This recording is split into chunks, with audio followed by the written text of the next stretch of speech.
ഇന്നലെയും ഇന്നുമൊക്കെയായി വളരെ കൃത്യമായി ഞാൻ സ്ഥാനാർത്ഥിയാണ് എന്ന രീതിയിലുള്ള വാർത്തകൾ വന്നുകൊണ്ടിരിക്കും. അപ്പൊ ഏതായാലും അത്തരമൊരു സാഹചര്യമില്ല. ഞാൻ 100% പാർട്ടിയാണ്. ഞാൻ ഇന്ത്യൻ നാഷണൽ കോൺഗ്രസിന്റെ അടിയുറച്ച ഒരു പ്രവർത്തകനാണ്. എന്റെ രാഷ്ട്രീയ ജീവിതം ഇവിടെ ഇത്തരം മാധ്യമ പ്രവർത്തകർക്ക് ഉൾപ്പെടെ ബോധ്യമാണ്. നിങ്ങളിൽപ്പെട്ട പലരും ക്യാമ്പസിൽ ഉൾപ്പെടെ പഠിക്കുന്ന കാലത്ത് നമ്മൾ ഒരുമിച്ച് നടത്തിയ പോരാട്ടമുണ്ട്. അത് SFIക്കെതിരാണ്, അത് ഫാസിസത്തിനെതിരാണ്, അത് അക്രമത്തിനെതിരാണ്. ആ നിലപാട് തുടരാനും ഇന്ത്യൻ നാഷണൽ കോൺഗ്രസിന്റെ അതിശക്തനായിട്ടുള്ള പ്രവർത്തകനായി എന്നും നിൽക്കാനുമാണ് ഞാൻ ആഗ്രഹിക്കുന്നത്. അപ്പൊ ഇത്തരം ഒരു വാർത്ത അവാസ്തവമാണ്. ഇനിയെങ്കിലും അത്തരം വാർത്തകളിൽ നിന്ന് മാധ്യമം പിന്മാറണമെന്ന് ഞാൻ ആഗ്രഹിക്കുകയാണ്. ഞാൻ നേരത്തെ പറഞ്ഞല്ലോ, ഒരുപാട് എന്റെ സുഹൃത്തുക്കൾ അതിലുണ്ട്. സ്വാഭാവികമായി അവരൊക്കെ ഇത്തരം ഒരു വാർത്ത പട്ടാമ്പിയിലെ സ്ഥാനാർത്ഥി ലിസ്റ്റ് വന്നപ്പോൾ അവരെന്നോട് വിളിച്ചു, സ്ഥാനാർത്ഥിയാകാൻ പറ്റുമോ എന്ന് ചോദിച്ചു. ആ സമയം തന്നെ ഞാൻ ആ ക്ഷണം നിരസിച്ചതാണ്. അത്തരം ഒരു സാഹചര്യത്തിലേക്ക് ഞാൻ ഒരിക്കലും ഇല്ല എന്ന് പറഞ്ഞതാണ്. CPM കേന്ദ്രങ്ങളിൽ നിന്ന് റിയാസ് മുക്കോളിക്ക് വേണ്ടി ഇന്നലെ ഇന്ന് ഉച്ചവരെയൊക്കെ അവർ കാത്തിരിക്കുന്നുവെന്നാണ് CPM കേന്ദ്രങ്ങളിൽ എന്തായാലും പറഞ്ഞത്. റിയാസ് മുക്കോളിക്ക് വേണ്ടി അവർ വെയിറ്റ് ചെയ്യാണ് എന്ന് CPM കേന്ദ്രങ്ങളിൽ പറഞ്ഞിരുന്നു. ഔദ്യോഗികമായിട്ടല്ല. അതിനെ സംബന്ധിച്ച് എനിക്കൊരു അറിവില്ല.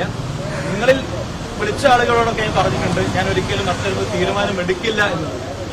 പിന്നെ എന്താണ് അങ്ങനെ അവരെന്നെ കാത്തിരിക്കാനുണ്ടായിട്ടുള്ള സാഹചര്യം എന്നുള്ളത് അവരോട് ചോദിക്കേണ്ട കാര്യമാണ്. എനിക്കറിയാം. പ്രചരണത്തിന് പോകുമോ? ഈ സംസ്ഥാനത്തെ ഇന്ത്യൻ നാഷണൽ കോൺഗ്രസും UDFും പറയുന്ന മുഴുവൻ മണ്ഡലങ്ങളിലും ഞാൻ എന്നാൽ കഴിഞ്ഞ 140 മണ്ഡലങ്ങളിലും പോകണമെന്നാണ് വ്യക്തിപരമായി ഞാൻ ആഗ്രഹിക്കുന്നത്. എന്റെ പാർട്ടി അത് പറയുന്ന സ്ഥലം, അത് എല്ലാ സ്ഥലത്തും ഞാൻ പോകും. ഇപ്പോഴത്തെ പ്രത്യേക സാഹചര്യം, നിങ്ങളെല്ലാവരും വള്ളിക്കുന്ന് എന്ന് പറഞ്ഞ് വള്ളിക്കുന്നിൽ റിയാസ് മുക്കോളി എന്ന് പറഞ്ഞ ഒരു വാർത്ത കൊടുത്ത സ്ഥിതിക്ക് കുറച്ചു സമയം അധികം വള്ളിക്കുന്നിൽ നിൽക്കണമെന്നൊരാഗ്രഹം എനിക്കുണ്ട്.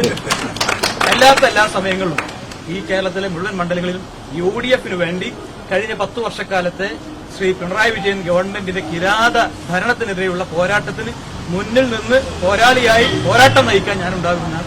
ഒരുപാട് മർദ്ദനമായിട്ട് നേതാവാണ്, ഒരുപാട് പട്ടാമ്പി വർക്ക് ചെയ്തു. താഴെപ്പെട്ടൊരു ഫീലിംഗ് ഉണ്ടോ? ഞാൻ 2021 നമുക്കറിയാം കേരളത്തിലെ 90 പേർക്കാണ് കോൺഗ്രസിൽ മത്സരിക്കാൻ അവസരം കിട്ടുന്നത്. 2021 ആ 90-ൽപ്പെട്ട ഒരാളാണ് ഞാൻ. ഈ പാർട്ടിയിൽ നിന്ന് എനിക്ക് ഒരുപാട് അവസരം കിട്ടിയിട്ടുണ്ട്. ഏതെങ്കിലും ഒരു സമയത്ത് എന്തെങ്കിലും ഒന്ന് കിട്ടിയിട്ടില്ല എന്ന് പറയുന്നതിൽ അർത്ഥമില്ല. ഞാൻ നേരത്തെ യൂത്ത് കോൺഗ്രസിന്റെയും KSUവിന്റെയും അതുപോലെ കോൺഗ്രസിന്റെ ഉന്നത പദവി എനിക്ക് പാർട്ടി തന്നിട്ടുണ്ട്. അതുപോലെ തന്നെ ഏറ്റവും പ്രധാനപ്പെട്ട പട്ടാമ്പിയെ പോലെയുള്ള ഒരു പ്രധാനപ്പെട്ട ഒരു സീറ്റിൽ എന്നെ മത്സരിക്കാനും പാർട്ടി മത്സരിപ്പിച്ചതാണ്. അപ്പൊ അങ്ങനെ വലിയ അവസരം കിട്ടിയ ഒരാളാണ് ഞാൻ. അപ്പം ഇത്തരം ഞാനത് മത്സരിക്കാൻ വേണ്ടി ആഗ്രഹിച്ചോ അല്ലെങ്കിൽ അത്തരം ഒരു കാര്യങ്ങൾ കണ്ടിട്ടോ അല്ല. നമ്മളന്ന് കൊടുത്തൊരു വാക്ക്, അവിടെ ഞാൻ നിൽക്കണമെന്ന് പാർട്ടി പ്രവർത്തകരുടെ ഒരു സ്നേഹനിർഭരമായിട്ടുള്ള ഒരു ക്ഷണം അത് സ്വീകരിച്ചാണ് ഞാൻ നിന്നത്. ഇനിയും ഞാൻ അവിടെ തന്നെ ഉണ്ടാവും. അവിടെ ഒരിക്കലും മുറിച്ചു പോയാൻ ഞാൻ ആഗ്രഹിക്കുന്നില്ല. ഈ 5 വർഷക്കാലത്തിന് ശേഷം നേതൃത്വത്തിൽ ആരെങ്കിലും സ്ഥാനാർത്ഥി പ്രഖ്യാപനത്തിന് ശേഷം ശ്രീ AK ആന്റണി സാർ മുതൽ ശ്രീ KC വേണുഗോപാൽ ഉൾപ്പെടെയുള്ള പ്രതിപക്ഷ നേതാവ് ഉൾപ്പെടെയുള്ള എല്ലാ കോൺഗ്രസിന്റെ ഉന്നത നേതാക്കളും ബന്ധപ്പെട്ടിട്ടുണ്ട്. UDFിന്റെ നേതാക്കള് ശ്രീ PK കുഞ്ഞാണി സാഹിബ്, അതുപോലെ സാദിഖലി ശിഹാബ് തങ്ങൾ ഉൾപ്പെടെയുള്ളവരൊക്കെ എന്നെ വിളിച്ചിരുന്നു. അത് സ്വാഭാവികമായും ആ പേര് ഉള്ളതുകൊണ്ടായിരിക്കാം അവരൊക്കെ എന്നോട് വിളിച്ച് കാര്യങ്ങൾ പറഞ്ഞു. അത് പ്രത്യേക സാഹചര്യം കൊണ്ടുണ്ടായിട്ടുള്ളതാണ്. സ്വാഭാവികമായും 5 വർഷക്കാലം അവർക്കിടയിൽ പ്രവർത്തിച്ചതുകൊണ്ട് വൈകാരികമായി അവരൊക്കെ ഞാൻ വരുമെന്ന ഒരു പ്രതീക്ഷയിലായിരുന്നു.